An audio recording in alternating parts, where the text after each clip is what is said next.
နော်စိုက်စင်းဘောကဒီလိုနှစ်ဆတချို့လို့ရှိတယ်နော်အဲ့နှစ်ဆကိုမှဒီမှာလည်းအလှမလှရှိတယ်အခုဒီပိတ်စာကတော့အလှမလှတိတ်မကွဲတော့ဟိုနည်းနည်းချုပ်ရတာဟွာဖြစ်တယ်အဲ့တော့ကျွန်တော်တို့ကိုယ်တွေကလည်းအလှဒီပေါက်ကလည်းအလှ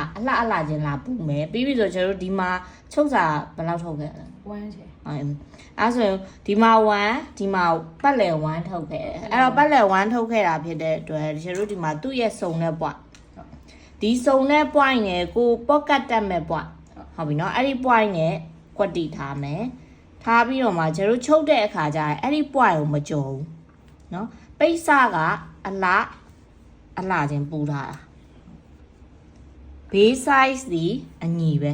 ဟုတ်ပြီနော်ပြီးပြီဆိုချုပ်တဲ့အခါကျဘယ်ထိချုပ်မှာလဲဆိုဒီ point ထိပဲချုပ်မှာသူ့ကိုလည်းဒီဘက်ကိုမကြော်ဘူးဒီထိပဲဟုတ်ပြီနော်ပိတ်စဒီဆွဲကြမလို့တွန်းကြမလို့ကိုယ့်ရဲ့ပိတ်စအလိုက်ပင်လေးအတိုင်းပဲချုပ်နော်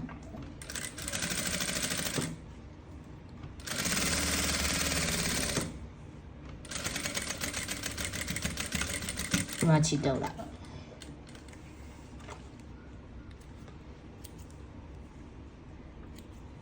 အဲ့ဒီနေ့ထားပြီးသွားပြီဆိုရင်ဒါလေးကိုဒီလိုလှန်လိုက်လှန်ပြီးသွားပြီဆိုရင်ဒီခုနကချုပ်တဲ့ point ကနေပဲအလှချောင်းပြန်နေဒီ pocket ဘက်ကိုနေနော်ချုပ်စာကသူ့ဒီဘက်ကိုပဲပို့တာ point နေကြော်လို့မရအောင်နော်အဓိက main ရတယ်အလှချောင်းကိုကပ်ပြီးတော့နေနော်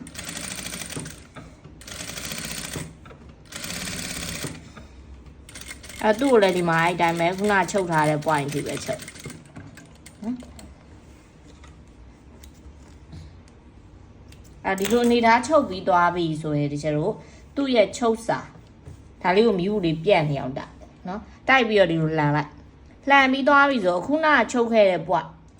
အဲ့ဒီ point မှာကျတော့ကကြီးတောက်မယ်ဒီနေရာလေးဒီနားလေးတဲ့ပဲနော်ဒီလိုစောင်းစောင်းကြီးမတောက်ဘူးဒီလိုတဲ့လေးပဲတောက်ချုပ်စာအထိချုပ်စာဝါဒီဘက်လည်းအဲ့ဒီအတိုင်းပဲကိုချုပ်ထားတဲ့ point အထိတဲ့ပဲချုပ်စာဝါအောင်ဒီလိုလေးကကြီးတောက်လိုက်တာနော်ဒီဘက်လည်းအဲ့တိုင်းလေးတောက်လိုက်တာတောက်ပြီးသွားပြီဆိုကျွန်တော်တို့ဒါလေးကိုမလှဘက်ကိုထိုးထည့်လိုက်မယ်ပြီးရင်ထိုးထည့်လိုက်တဲ့အချိန်မှာဒီချုပ်စာလေးကိုကကြီးတောက်ထားတဲ့ဟာလေးကိုဒီဘက်အပြုံထွက်လာအောင်ဒီလိုလေးလုပ်ဟုတ်ပြီနော်ဒီဘက်လည်းအတိုင်းပဲဒီလိုလေးလုပ်မယ်ပြီးရင်ကျွန်တော်တို့ဒါလေးကိုမိဘူးကျိုးနေအောင်တိုက်လိုက်ကျွန်တော်တို့ဒီမှာတွေ့လားသူ့ရဲ့ဒီချုပ်စာလေးကသူ့ဟာသူ1နေရာလေးကဒီမှာထွက်လာဟုတ်ပြီနော်ဒီမှာလည်းအဲ့ဒီတိုင်းပဲ1နေရာလေးကထွက်လာတာဒါလေးကိုမိဘူးကျိုးနေအောင်တိုက်နော်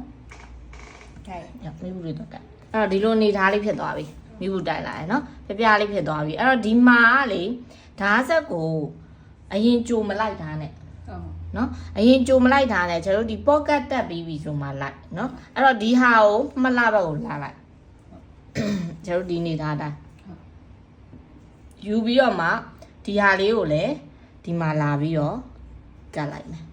အဲ့တော့ဒါကကျွန်တော်ဘာဖြစ်သွားပြီလဲဒီလိုယူထားတာဟုတ်တယ်နော်ခုနကဒီလိုချုပ်တာအလှကျကျွန်တော်လှန်ချလိုက်တာဖြစ်တဲ့အတွက်ဒါကအလှဖြစ်သွားပြီအလှချင်းလာပူးမယ်ဟုတ်ပြီနော်လာပူးပြီးတော့ခုနကဒီကျွန်တော်ချုပ်တဲ့ပွားစားချုပ်တဲ့ပွားသူ့ရဲ့ဒီမှာနော်ဒီနေရာမဟုတ်ဘူးနော်ဒီမှာချုပ်စာ1ဒီလိုရှိရဲအဲ့ဒီရှိတဲ့ဒီ point မှာသူ့ကိုယူမယ်ဘယ်ကနေစားချုပ်မှာလဲဆိုတော့ဒီထိတ်ကနေစားမချုပ်ဘူးခုနကဒီကျွန်တော်1လွတ်ပြီးတော့ချုပ်ထားတဲ့ point အဲ့ဒီ point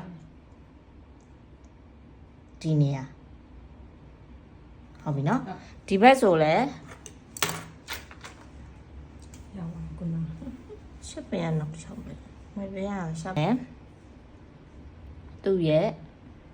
ဒီ point နော်ဒီဘက်မှာသူ့ရဲ့ချုပ်စာနဲ့အနာ size တွေကအားလုံးအညီပဲသူ့ရဲ့ဒီ point ရမယ်နော်ဒီလိုလေးဟုတ်ပြီနော်ဒါဆိုဒီကျတို့ချုပ်တဲ့အခါကျရင်လှန်ချုပ်တာပို့အဆင်ပြေတာပေါ့ဒီလိုမှောက်ချုပ်တာတဲ့နော်ဒါဆိုရင်ဘယ်ပွားကနေစားချုပ်မလဲဆိုတော့ဒီကနေစားချုပ်မယ်တစ်ပတ်လည်းဒီဘက်အထိဟုတ်ပြီနော်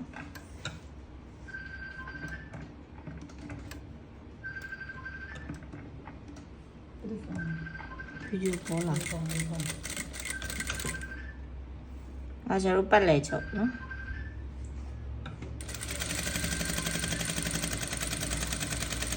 အဲ့ဒီနေရာမှာသတိထားရမှာကကိုယ့်ရဲ့ဒီဟာဒီအဝိုင်းလိုက်ကြီးပေါက်ကနော်အဲ့ဒီအဝိုင်းလိုက်ကြီးကိုဆွဲပြီးချုပ်လို့ မရဘူးဆွဲရဆွဲသလောက်ပါနေမှာကိုကအခုဒီချက်ချုပ်တို့လိုလက်ကမနိုင်ဘူးဆိုရင်တော့ဘာလုပ်ရမလဲပင်လေးတွေ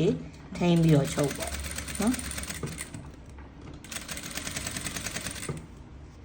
အဲ့တော့ဒါကစကတ်မှာလည်းဒီတိုင်းပဲ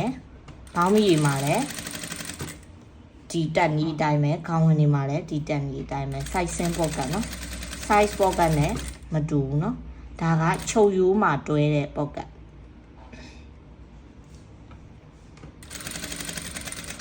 အဲ့ဒီမှာလည်းအဲ့တိုင်းပဲဆိုလို့ဒီမှာတို့လားသူ့ point နဲ့ကွက်တည်တယ်ဒီမှာနော်ဒီနေရာလေးဒီထိပဲချုပ်တာနော်ဒီဘက်ဆိုလည်းအဲ့တိုင်းပဲဒီထိပဲချုပ်တာဒါဆိုရင်တချို့တို့ကဓာတ်ဆက်ကိုဒါသူ့ဟာသူတဝိုင်းလိုက်ကြီးကိုလိုက်လို့ရတယ်ဟုတ်တယ်မလားသူ့ဟာသူတီးတက်လွတ်နေတာဟုတ်တယ်နော်အဲ့ဒီကြပါဒီဟာကိုပူးပြီးတော့ဓာတ်ဆက်လိုက်ပြီးတော့ပြီဆိုရင်တချို့တို့မီးဘူးလေးပြန်ပြီးတော့ချိုးလိုက်သူ့ဟာနဲ့သူဒီမှာတွေ့လား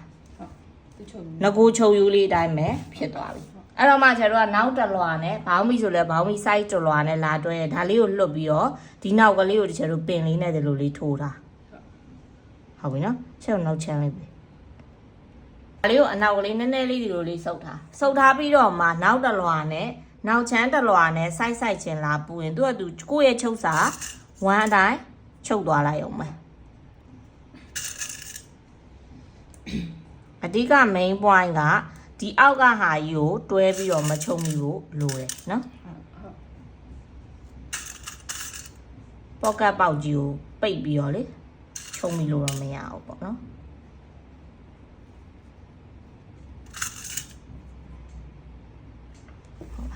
ဒါဆိုကျတော့ဒီမှာပုံမှန်တိုင်းပဲ base size ကိုတွဲချလိုက်ဒီမှာလန်လိုက်ရင်တွေ့လားဒါတစ်ချက်ပင်နဲ့ထိုးတာတော့မှဒီမှာတက်တက်ရလေသူကသူ pocket လေးကပြောင်းနေတာသူကသူလက်ကဒီမှာချက်တော့နိုင်လို့ရတယ်ဟုတ်ပြီနော်ဒါကဘေးချုပ်ရိုး size ဆင်းချုပ်ရိုးတွေမှာတွဲချုပ်တဲ့ pocket နော်ဟို size pocket နဲ့မတူဘူးနော်တမလို့ဟိုပထမ